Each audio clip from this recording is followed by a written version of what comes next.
There's this one skill that really bridges the gap between basic care and more advanced procedures, and it's something you'll see constantly: suturing.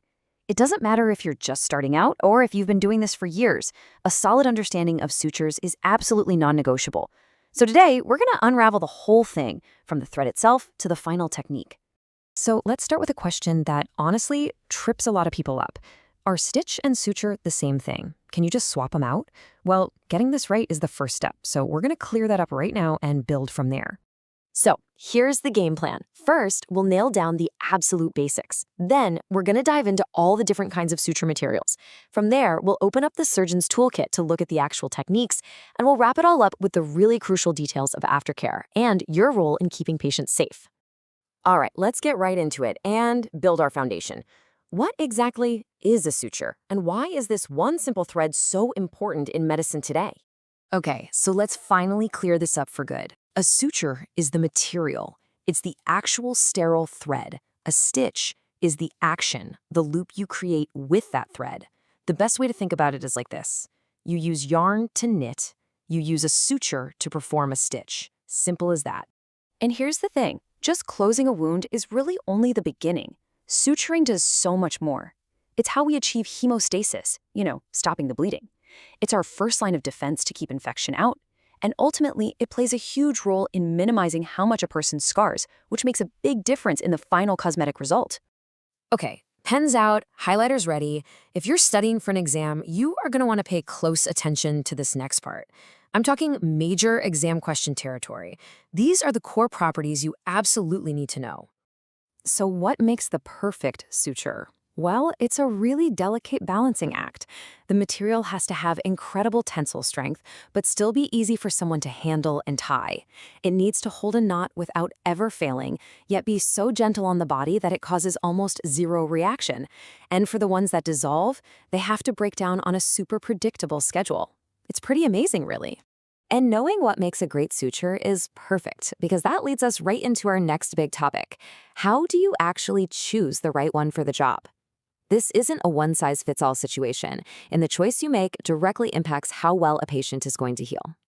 Okay, the first big choice you'll make is this: absorbable or non-absorbable. And the logic here is pretty easy to follow. Think about it. For tissues deep inside the body, you want something that the body can just break down and absorb over time. It just disappears on its own, right? No need to go back in. But for the skin, you need something tough that's going to stay put until the wound is healed enough, and then you take it out.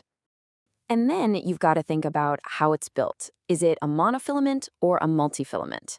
A monofilament is just one single slick strand. Think of it like a piece of fishing line. It glides right through tissue, and there's really nowhere for nasty bacteria to hide. A multifilament, on the other hand, is like a tiny little braided rope. Now, this makes it way easier to handle and tie knots, but you see all those little nooks and crannies in the braid? Yeah, bacteria can love to hang out in there. It's that classic trade-off you see all the time in medicine: ease of use versus infection risk. All right, so we've picked our thread, but that's only half the story, right? Let's get into the surgeon's toolkit, because the how you do it is just as important as the what you're using. And hey, another big exam alert right here: these 4 techniques are really your bread and butter. The simple interrupted stitch is your workhorse. It's strong, reliable, and if one happens to fail, the rest still hold. A continuous stitch is way faster and gives a great cosmetic result, but if one of the end knots fails, the whole thing can unravel. For really deep wounds or ones under a lot of tension, a mattress stitch gives you that extra bit of strength. And for the best possible look, a subcuticular stitch is hidden just under the skin, so you barely see a scar. Now, obviously, that thread is attached to a needle, and you better believe the needle matters just as much.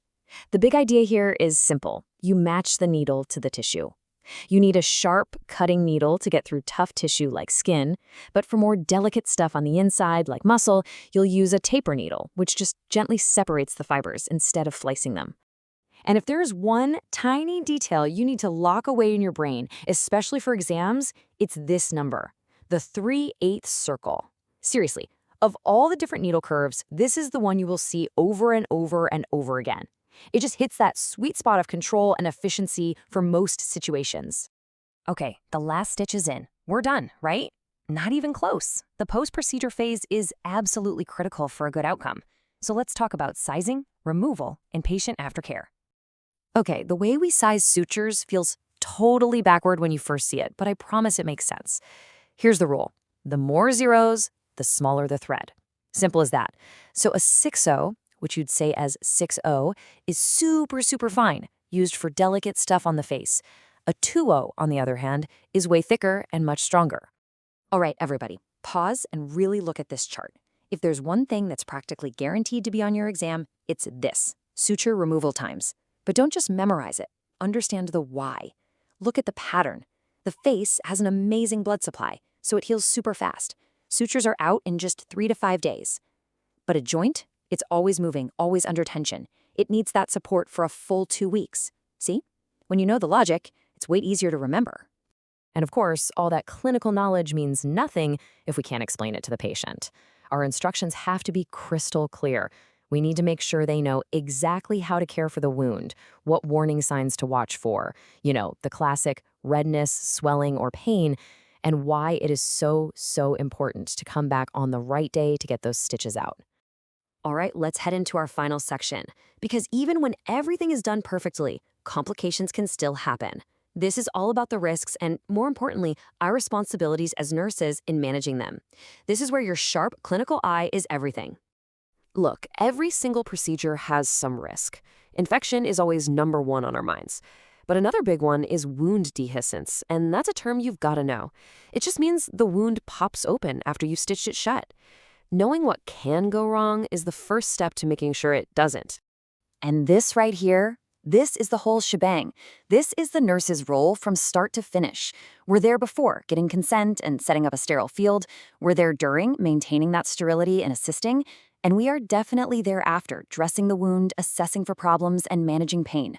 Every single step of the way, our attention to detail is what keeps the patient safe. So, when you pull it all together, what have we learned? Suturing isn't just, sewing skin. It's this amazing blend of material science, anatomical knowledge, and pure hands-on skill. It really is part science, part art. And that gets you thinking, doesn't it? What other everyday medical task is way more complex than it looks on the surface? Something to chew on.